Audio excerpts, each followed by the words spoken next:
Hey guys, welcome back to my channel. मैं हूं प्रगति और आप सबका बहुत बहुत स्वागत है मेरे इस चैनल पे। तो आज हम लोग पढ़ने वाले हैं जॉब एनालिसिस के बारे में, जो कि ह्यूमन रिसोर्स मैनेजमेंट का एक इम्पॉर्टेंट चैप्टर है। साथ ही साथ हम लोग देखेंगे कि जॉब एनालिसिस के जो एंड प्रोडक्ट्स होते हैं, यानी कि जॉब डिस्क्रिप्शन और जॉब स्पेसिफिकेशन, इन दोनों के मीनिंग और डिफरेंसेस कैसे ये एक दूसरे से अलग है, इनके पूरे कंसेप्ट के बारे में हम लोग आज समझेंगे। और कैसे जो जॉब एनालिसिस है उसका प्रोसेस क्या होता है, कौन से मेथड्स अप्लाई करके हम जो है जॉब का एनालिसिस करते हैं और इसका यूज़ कहाँ कहाँ पे होता है। तो आज हम लोग इन सारी चीज़ों के बारे में इस वीडियो में डिस्कस करेंगे, तो वीडियो को एंड तक ज़रूर देखिएगा।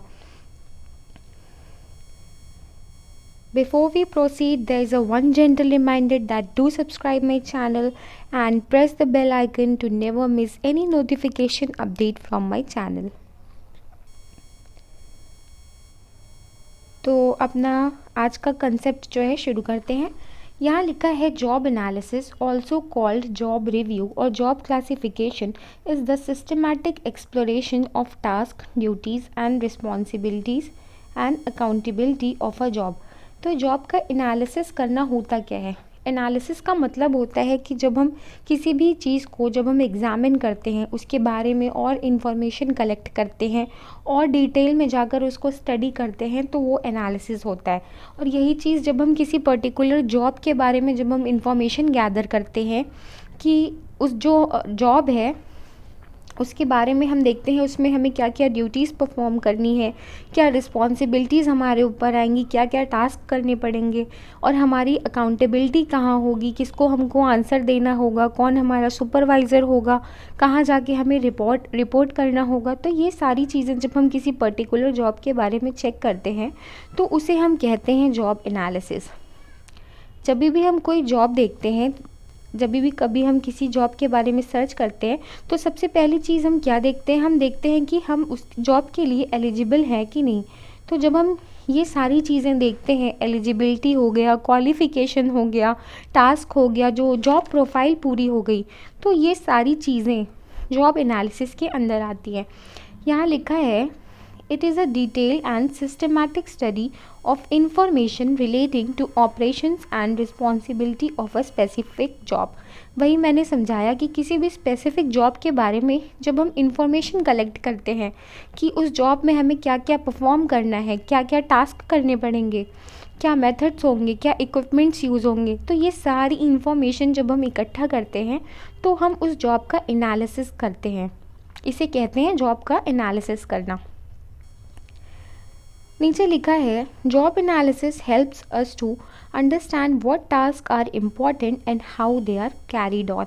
सेम चीज़ की क्या क्या टास्क परफॉर्म करने पड़ेंगे और कैसे करने पड़ेंगे, तो ये हम जो है जॉब एनालिसिस के अंदर हम लोग इसको भी देखते हैं।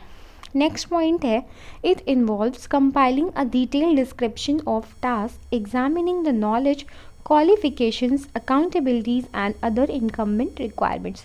तो एक पर्टिकुलर जॉब से रिलेटेड जो भी इम्पॉर्टेंट इंफॉर्मेशन होती है, ठीक है, तो वो सारी चीज़ें हम पता लगाते हैं जॉब एनालिसिस के थ्रू।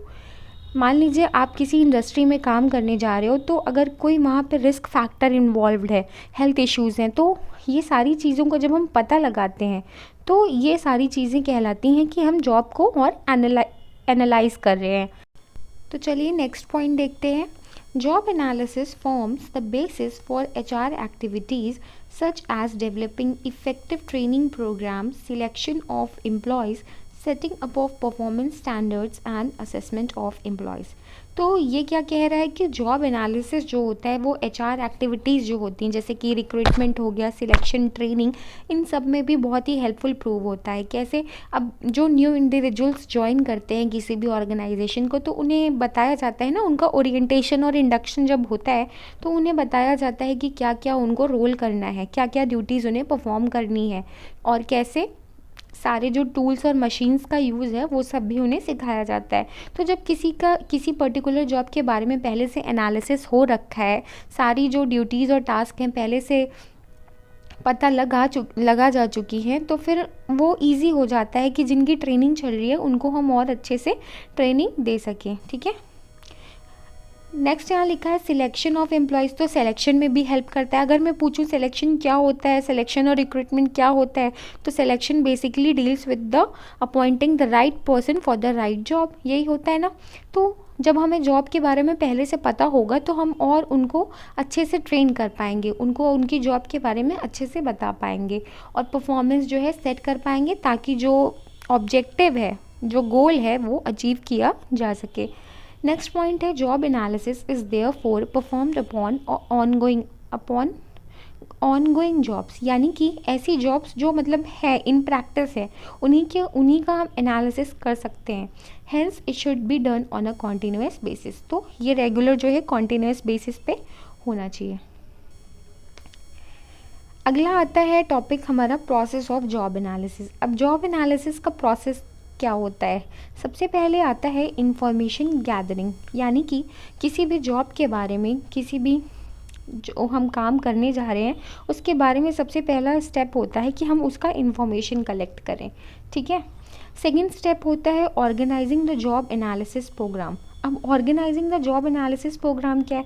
इसमें एक जॉब से रिलेटेड जो भी रिस्पॉन्सिबिलिटीज़ होती हैं उनका असाइनमेंट किया जाता है किसी एक पर्सनल को, ताकि जो है वो उसके बारे में जो आने वाले न्यू इंडिविजुअल्स हैं उनको बता सके।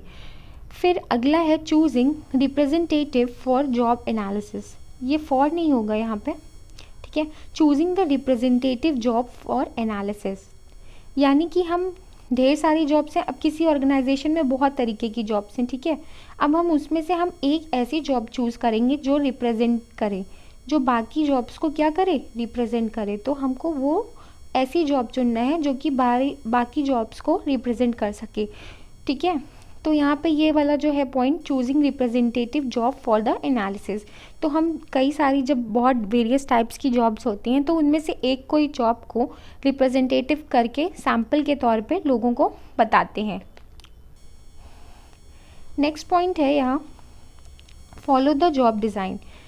फिर उसके बाद collection and analysis of data, उसके बाद है preparing the job description and developing the job specification. यहाँ तक तो समझ में आ रहा होगा कि collecting and analysis of data, जब हमने यहाँ पे इंफॉर्मेशन कलेक्ट किया उसको हम क्या करेंगे, उसको ध्यान से और उसका एनालिसिस करेंगे और उसको एग्जामिन करेंगे, ठीक है। फिर नेक्स्ट स्टेप क्या है, जॉब डिस्क्रिप्शन। तो जॉब डिस्क्रिप्शन और जॉब स्पेसिफिकेशन के बारे में हम लोग और आगे पढ़ते हैं। यहाँ पे ये इमेज के थ्रू जो है जॉब एनालिसिस समझाया गया है। तो सबसे पहले क्या आ जाता है, ऑर्गेनाइजेशनल एनालिसिस, फिर सेलेक्टिंग द रिप्रेजेंटेटिव पोजीशन, जो कि मैंने बताया भी कई सारी वेरियस वैरायटीज़ ऑफ जॉब होंगी, तो उसमें से हम क्या करेंगे, एक रिप्रेजेंटेटिव जॉब को सिलेक्ट कर लेंगे और उसका एनालिसिस करके लोगों को बताएंगे। फिर कलेक्ट डेटा, फिर रिव्यू द कलेक्टेड डेटा, जो डेटा कलेक्ट किया है उसको रिव्यू करना है। फिर डेवलपिंग द जॉब डिस्क्रिप्शन को बनाना है और लास्ट में जॉब स्पेसिफिकेशन है। तो अब आगे हम लोग देखेंगे कि जॉब डिस्क्रिप्शन और जॉब स्पेसिफिकेशन क्या होता है। जो ऊपर दिया हुआ है प्रोसेस, ये करेक्ट प्रोसीजर है, नीचे वाला इमेज के थ्रू समझाने की कोशिश की गई है। नेक्स्ट टॉपिक है हमारा मेथड्स ऑफ जॉब एनालिसिस। तो सबसे पहला क्या है मेथड, पर्सनल ऑब्जर्वेशन। किसी भी जॉब का जब हम एनालिसिस करेंगे तो सबसे पहले हम पर्सनल ऑब्जर्वेशन कर देंगे, हम देखेंगे कि उस जॉब में जो बंदा काम कर रहा है वो क्या क्या काम कर रहा है, कैसे रिपोर्ट कर रहा है, कैसे टास्क परफॉर्म कर रहा है। तो ये सारी चीज़ें पर्सनल ऑब्जर्वेशन पे बेस्ड होती हैं, यानी कि हम खुद उसको स्क्रूटनी, खुद उस पर्सन की स्क्रूटनी करेंगे और देखेंगे कि क्या क्या रोल वो परफॉर्म कर रहा है, कैसे वो जॉब कर रहा है। The analyst directly observes the individuals performing the job and relevant points are noted। तो वो हम खुद देखकर जो है रेलिवेंट जो भी इंपॉर्टेंट पॉइंट्स होते हैं उस जॉब से रिलेटेड उसको नोट डाउन करेंगे। दिस इन्फॉर्मेशन दस obtain is recorded in the standard format, और जो जो हमको रेलिवेंट लगेगा उसको हम क्या करेंगे, स्टैंडर्ड फॉर्मेट में रिकॉर्ड करते जाएंगे। नेक्स्ट है interview method. Under this method the analyst personally interviews the employee. तो कोई एम्प्लॉय अगर कोई जॉब को परफॉर्म कर रहा है तो हम उसका इंटरव्यू लेंगे, ठीक है। उसके सुपरवाइजर्स कौन है और वो किन किन पर्सन से और जो है उसका रिलेशनशिप है, कौन उसके जो है उसके बिलों में काम कर रहे हैं, कौन उसके ऑफिसर्स हैं, उसके अंडर कितने वर्कर्स काम कर रहे हैं, तो ये सारी चीज़ें जो हैं हम उससे इंटरव्यू के तहत जो है उससे पूछ सकते हैं। नेक्स्ट है टेक्निकल कॉन्फ्रेंस मेथड। अब टेक्निकल कॉन्फ्रेंस में क्या होता है, in this method the services of the supervisors who possess extensive knowledge about a job are used with the help of a conference of the supervisors. तो जो भी supervisors होते हैं, हर जॉब का एक सुपरवाइज़र होता है, कोई भी जॉब अगर है किसी भी ऑर्गेनाइजेशन में तो सबके लिए एक सुपरवाइज़र अपॉइंटेड होता है ताकि वो उस काम को जो है सुपरवाइज़ कर सके, मॉनिटर कर सके। तो हम क्या करेंगे, सीधे जो है सुपरवाइज़र से कॉन्फ्रेंस करके उससे सारी इन्फॉर्मेशन हम कलेक्ट करेंगे, क्योंकि वो सुपरवाइज़र है तो ऑब्वियसली उसके पास सारी नॉलेज होगी उस जॉब के बारे में, तो हम डायरेक्ट उससे कांटेक्ट करके हम जॉब का एनालिसिस करेंगे। नेक्स्ट है क्वेश्चनेयर मेथड। अब क्वेश्चनेयर मेथड में जैसे कि नाम खुद सजेस्ट कर रहा है कि क्वेश्चनेयर बना के जो है हम जॉब का एनालिसिस करेंगे।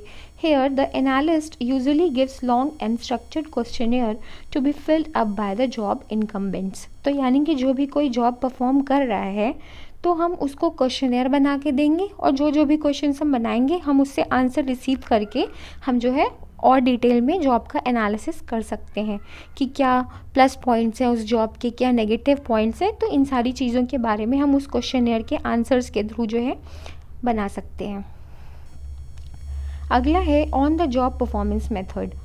इन this method the job analyst actually performs the job in question and thus receives first-hand experience of contextual factors on the job including physical hazards, social demands and emotional pressures, mental requirements। तो on the job performance में क्या हो रहा है कि job perform करते करते कोई भी पर्सन जब कोई जॉब परफॉर्म कर रहा है actually performs the job in question and thus receive the first hand experience. तो हम उसके साथ ही काम करके जब हम उस जॉब को एनालाइज करते हैं, यानी कि कोई पर्सन अगर किसी फैक्ट्री में काम कर रहा है तो हम गए उसके पास, हम देख रहे हैं वो कैसे काम कर रहा है, हम भी सेम उसी तरह कर रहे हैं। ठीक है, ऑन द जॉब मीन्स काम को करके, जिसे बोलते हैं हम लर्निंग बाय डूइंग वाला मेथड। तो यहाँ पे उस तरीके से हम जो है जॉब का एनालिसिस कर रहे हैं। अगला है डायरी मेथड।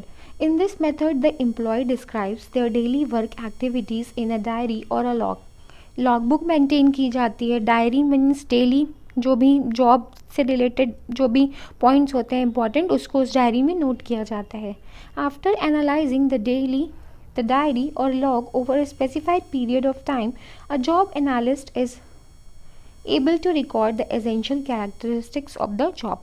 तो डायरी मेथड में क्या होगा, जो भी जॉब से रिलेटेड कुछ इंपॉर्टेंट पॉइंट्स होंगे तो उसको उस डायरी में रिकॉर्ड कर दिया जाता है और इसे हम कहते हैं क्या, डायरी मेथड। होप कि आपको समझ में आ रहा होगा। Let's move on to the next topic. अब हम लोग समझेंगे जॉब डिस्क्रिप्शन और जॉब स्पेसिफिकेशन के बारे में। तो जैसा कि आप सब चार्ट पे देख पा रहे हो, जो जॉब एनालिसिस है इसके दो एंड प्रोडक्ट्स हैं, एक है जॉब डिस्क्रिप्शन और दूसरा है जॉब स्पेसिफिकेशन। अगर मैं इन दोनों के बीच के डिफरेंस को सिंपल भाषा में समझाऊँ तो वो आपको यहीं पे नज़र आ जाएगा। यहाँ पे लिखा है task and responsibilities tag to a job. तो जो जॉब डिस्क्रिप्शन होता है वो सिंपली किसी जॉब के जो टास्क है, यानी कि सिंपल वर्ड्स में बोलूँ तो जो भी ड्यूटीज़ हमें परफॉर्म करनी है हमें वो कौन बताता है, जॉब डिस्क्रिप्शन बताता है। और जो हमारी एलिजिबिलिटी होती है, यानी कि किसी जॉब को परफॉर्म करने के लिए हमारे पास जो एलिजिबिलिटी होती है, एलिजिबिलिटी हमारी क्या है उस जॉब को परफॉर्म करने के लिए, वो मीट कर रही है या नहीं, हमारा क्या क्वालिफ़िकेशन जो है उस जॉब के लिए परफेक्ट है या नहीं। तो इन चीज़ों का पता हम किसके थ्रू लगाते हैं, जॉब स्पेसिफिकेशन के थ्रू। यानी कि capabilities job holder should possess, यानी कि जो किसी भी जॉब होल्डर की कैपेसिटी है उस जॉब को परफॉर्म करने के लिए, वो हमें पता चलेगी जॉब स्पेसिफिकेशन के थ्रू। तो ये दोनों ही रिटन स्टेटमेंट्स होते हैं। जो पहला है जॉब डिस्क्रिप्शन, ये बताता है जॉब का टाइटल कैसा होगा, जॉब में क्या क्या ड्यूटीज़ परफॉर्म करनी पड़ेगी, क्या अकाउंटेबिलिटी होगी, हमारे सुपरवाइजर्स कौन होंगे, हमारे सबऑर्डिनेट्स कौन होंगे। तो ये सारी चीज़ें जॉब डिस्क्रिप्शन में आती हैं। जॉब को डिस्क्राइब करना, जिसका मतलब हुआ क्या, जॉब को डिस्क्राइब करना। और दूसरी जगह पे जॉब स्पेसिफिकेशन है, यानी कि जो बात करता है क्वालिफ़िकेशंस की, एलिजिबिलिटी की और कैपेसिटी की। होप कि आपको इन दोनों के बीच का जो डिफरेंस है वो समझ आ गया होगा। आगे बढ़ते हैं और देखते हैं इन दोनों के बारे में और डिटेल में। यहाँ लिखा है job description is the end product of the job analysis. It includes information such as job title, job location, reporting to and of employees, job summary, nature and objectives of a job, tasks and duties to be performed, working conditions, machines, tools, equipments to be used by a prospective worker and hazards involved in it। तो किसी भी job के बारे में अगर आप ये सारी चीज़ें देखते हो तो वो जो भी स्टेटमेंट, अगर कोई भी स्टेटमेंट हमें इन सारी चीज़ों के बारे में बताता है किसी जॉब से रिलेटेड, तो वो कहलाएगा जॉब डिस्क्रिप्शन। यानी कि जो हम जॉब के बारे में सर्च कर रहे हैं उसका टाइटल क्या है, उसकी पोस्ट क्या है।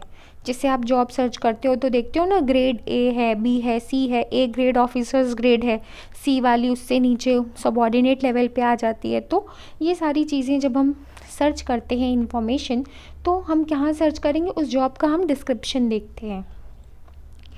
अगले पॉइंट में लिखा है its main purpose is to describe each job separately and to set out its priorities and limits. हर एक जॉब को इंडिविजुअली जो है एनालाइज करना और उसकी क्या क्या प्रायोरिटीज़ हैं और क्या लिमिट्स हैं, यानी कि जो उस जॉब में जाएगा पर्सन उसकी क्या लिमिट्स होंगी, इन सारी चीज़ों को डिटरमाइन करता है कौन, जॉब डिस्क्रिप्शन। ठीक है। अगला लिखा है 10 job description is a standard function as it defines the appropriate and authorised contents of a job. ठीक है। तो यहाँ पे वही सारी चीज़ें लिखी हुई हैं कि एक स्टैंडर्ड फॉर्मेट होता है जहाँ पे क्या है, जॉब से रिलेटेड जो भी इंफॉर्मेशन है वो यहाँ पे दी गई रहती है। तो चलिए देखते हैं क्या होते हैं जॉब डिस्क्रिप्शन के कंटेंट्स। सबसे पहला है job identification. This includes job title, code number of the job, department where the job is located and relationship of the job.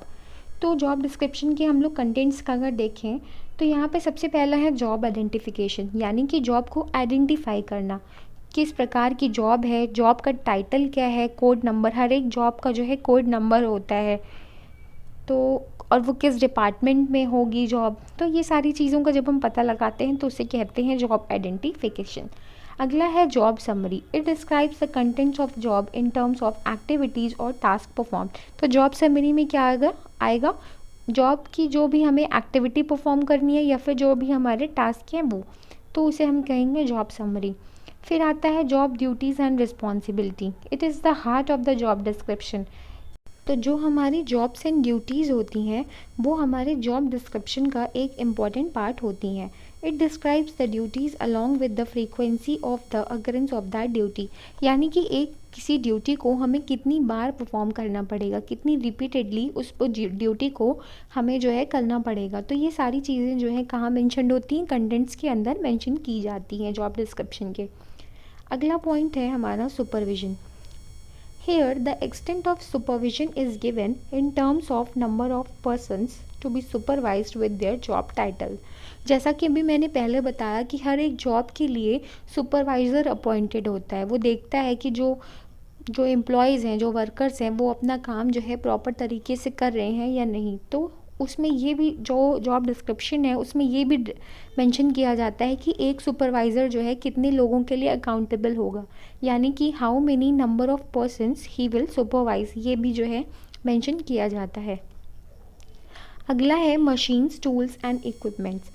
तो जो भी मशीन्स और टूल्स जो भी यूज़ हो रहे होंगे इस जॉब से रिलेटेड, उनका जो ऑपरेशन है मशीन्स का, तो ये सारी चीज़ें भी जो है यहाँ पे मेंशन करनी इम्पॉर्टेंट हो जाती हैं कि उन जो मशीन्स हैं कौन कौन सी और कैसे उनको ऑपरेट करना है। तो ये सारी चीज़ें जो है उन सबको सिखाया जाता है। The name of the major machines, tools that are required in the jobs are described here.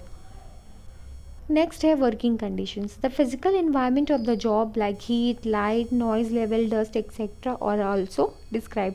तो एक जॉब से रिलेटेड जो भी वर्किंग कंडीशंस हैं, यानी कि कोई अगर जैसे न्यूक्लियर प्लांट्स होते हैं जो अगर हाई रिस्क वाले ऑर्गेनाइजेशन में काम कर रहा है, तो ये सारी चीज़ें जो है पहले से ही जॉब डिस्क्रिप्शन में मेंशन होनी चाहिए। तो यहाँ जो है जो भी मनी रिस्क कंडीशंस होती हैं, रिस्की कंडीशंस होती हैं, या फिर हेल्थ फैक्टर से अगर कोई रिलेटेड रिस्क होता है, तो ये सारी चीज़ें जो है डिस्क्रिप्शन में मेंशन की जाती हैं, ताकि जो पर्सन है उसको प्रॉपर तरीके से पढ़ सके और वो खुद अकाउंटेबल हो उस जॉब को परफॉर्म करने के लिए, ताकि बाद में कोई जो है ब्लेम सारा ऑर्गेनाइजेशन पे ना डाल सके। तो ये सारी चीज़ें भी मेंशन करना जॉब डिस्क्रिप्शन में इम्पॉर्टेंट है। नेक्स्ट है हमारा social environment. Social environment, the interpersonal interactions and the size of the work group. तो जिनके साथ हम काम कर रहे हैं उनके साथ हमारा क्या रिलेशनशिप है, हारमोनियस है या फिर कॉन्फ्लिक्टिंग है, ये सारी चीज़ें भी जो है मैटर करती हैं किसी भी जॉब से रिलेटेड। तो ये सारी चीज़ें भी जो है जॉब डिस्क्रिप्शन में लिस्ट होती हैं। यहाँ देखिए स्पेसिमेन दिया गया है जॉब डिस्क्रिप्शन का।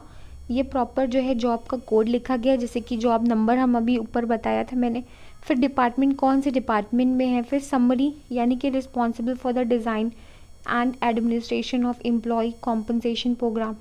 तो हमारा जो ड्यूटी होगा वो क्या होगा वो भी यहाँ पे लिस्टेड है। Conducting the job analysis, prepare the job descriptions, और इस तरह से जो है नीचे दिया गया है। तो ये हमारा एक स्पेसिमेन है जॉब डिस्क्रिप्शन का। ऐसा ही होता है जॉब डिस्क्रिप्शन स्टेटमेंट। नेक्स्ट देखते हैं जॉब स्पेसिफिकेशन के बारे में। तो job specification is a written statement of educational qualifications, specific qualities, level of experience, physical, emotional, technical and communication skills required to perform a job, responsibilities involved in a job। तो ऊपर हमने जहाँ पे difference समझा था job specification और job description का, वहाँ पे क्लियरली ये चीज़ लिखी गई थी कि जॉब डिस्क्रिप्शन सिर्फ टास्क और ड्यूटीज़ के बारे में इन्फॉर्म करता है, लेकिन जो स्पेसिफिकेशन है वो आपकी क्वालिफ़िकेशन और एलिजिबिलिटी के बेसिस पे जो है स्टेटमेंट तैयार करता है। It is a written record of physical, mental, psychological and behavioral characteristics which a person should possess in order to perform a job effectively। तो सिंपल भाषा में बोलूँ तो ये जो है डिपेंड करता है फिज़िकल, मेंटल और साइकोलॉजिकल स्टेट पे। ठीक है, कोई भी पर्सन जो है फिज़िकली फ़िट है उस जॉब के लिए नहीं, या फिर उसे कोई मेंटल इलनेस है, या इस तरीके के जो तमाम जो है फैक्टर्स होते हैं किसी जॉब को परफॉर्म करने से रिलेटेड, तो वो सारी चीज़ें जो है जॉब स्पेसिफिकेशन में मेंशन की जाती हैं। नेक्स्ट पॉइंट लिखा है job specification is mostly based on the acumen of the supervisors and personnel managers as they give their opinions as to who should be considered for a job in terms of the education, intelligence and experience। तो ये जो है totally depend करता है supervisor और जो HR manager होता है उनके ऊपर कि वो राइट पर्सन को चुने उस जॉब के लिए, ताकि बाद में कोई जो है इल इफ़ेक्ट उसको जो है इल इफ़ेक्ट ऑर्गेनाइजेशन को देखना ना पड़े। ठीक है, यहाँ जॉब स्पेसिफिकेशन का भी स्पेसिमेन दिया गया है। देखिए यहाँ पे जैसे एजुकेशन में एलिजिबिलिटी दी गई है कि एजुकेशन में ये चीज़ें होनी चाहिए, MBA होना चाहिए फिर, या डिग्री ऑफ डिप्लोमा। तो हमारी जो एलिजिबिलिटी है यानी कि हमारी जो क्वालिफ़िकेशन है वो सारी चीज़ें यहाँ पे मेंशन की जाती हैं। फिर यहाँ पे एक्सपीरियंस के बारे में बोला गया है, फिर स्किल, नॉलेज और एबिलिटी। ठीक है, कि जो पर्सन है उसके पास ये स्किल प्रेजेंट है या नहीं। तो ये सारी चीज़ें जो है तो पार्ट बनाती हैं किसका, जॉब स्पेसिफिकेशन का। फिर यहाँ पे एज मेंशन है, वर्क ओरिएंटेशन फैक्टर्स। तो ये सारी चीज़ें कंबाइन होके जो है एक स्टेटमेंट तैयार करती हैं जिसे हम कहते हैं जॉब स्पेसिफिकेशन। अब ये जो स्पेसिफिकेशंस होती हैं ये किससे रिलेटेड होती हैं, चलिए इनको देखते हैं। तो पहला यहाँ पे है फिज़िकल स्पेसिफिकेशन। फिज़िकल स्पेसिफिकेशन में क्या क्या आते हैं, जैसे कि फ़िज़िकल ट्रेट्स आते हैं, जैसे कि height, weight, vision, hearing sense, ability to lift, carry weights, health conditions etcetera. तो यानी कि पर्सन जो है उसकी हाइट जो है अगर किसी जॉब के लिए हाइट इंपॉर्टेंट है, हाइट वाला काम इन्वॉल्व है, तो उसकी ये जो फिज़िकल कैरेक्टरिस्टिक्स होते हैं, फिज़िकल ट्रेट्स होते हैं, उनको हम लोग देखते हैं। तो ये सारी स्पेसिफिकेशंस भी जो है मेंशन्ड होते हैं। फिर आता है नेक्स्ट बिहेवियरल स्पेसिफिकेशन। यहाँ पे क्या होता है, एबिलिटी टू मेक जजमेंट्स, यानी कि जो एनालिटिकल एबिलिटी होती है किसी पर्सन की, यानी कि चीज़ों को देख के जब हम समझते हैं, एनालाइज करते हैं कि उसका क्या रिज़ल्ट आ रहा है, कैसे उस काम को हम कर रहे हैं। तो ये सारी चीज़ें जो है हर इंडिविजुअल की एक अलग समझने का जो शक्ति होता है वो एक हर इंडिविजुअल का अलग होता है। तो यहीं पे यहाँ पे देखिए लिखा है ability to undertake research, creativity, maturity, teaching ability, self reliance, and all these play an important role in selecting the candidates for the higher level jobs in the organizational hierarchy.